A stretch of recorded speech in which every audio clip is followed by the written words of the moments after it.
The Jeremy Vine panellist hit out at the claim, suggesting claims Meghan Markle had been welcomed happily into the royal family as rubbish.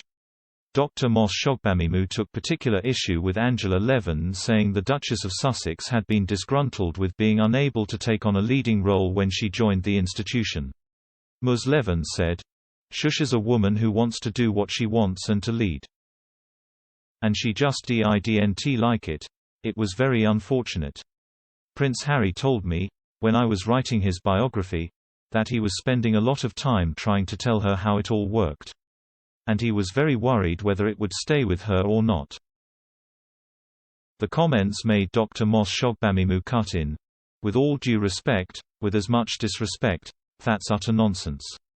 Everything you've just said about Meghan Markle is rubbish. Oh, they loved her so much, they welcomed her." The Vine panellist has openly defended the Duchess of Sussex from criticism on past occasions and praised her for seeking happiness for her family away from the royal institution.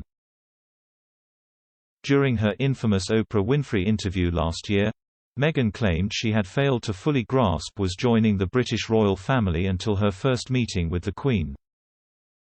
She said Prince Harry and Sarah Ferguson gave her a last-minute lesson in curtsying before she was introduced to Her Majesty, as she had been unaware she would have to curtsy. She also suggested she had little knowledge about the royal family, saying it wasn't something that we followed at home. She said, "I went into it naively because I didn't grow up knowing much about the royal family.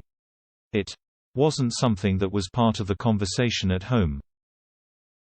Talk show host Oprah Winfrey asked, "So you didn't have a conversation with yourself or talking to your friends or thinking about what it's like to marry a prince, who is Harry, who you had fallen in love with, and what it would be to be a part of that family? You didn't give it a lot of thought?" She said, "No. We thought a lot about what we thought it might be. I didn't fully understand what the job was. What does it mean to be a working royal? What do you do? What does that mean? He and I were very aligned on our cause-driven work. That was part of our initial connection. But there was no way to understand what the day-to-day was going to be like, and it's so different because I didn't romanticize any element of it."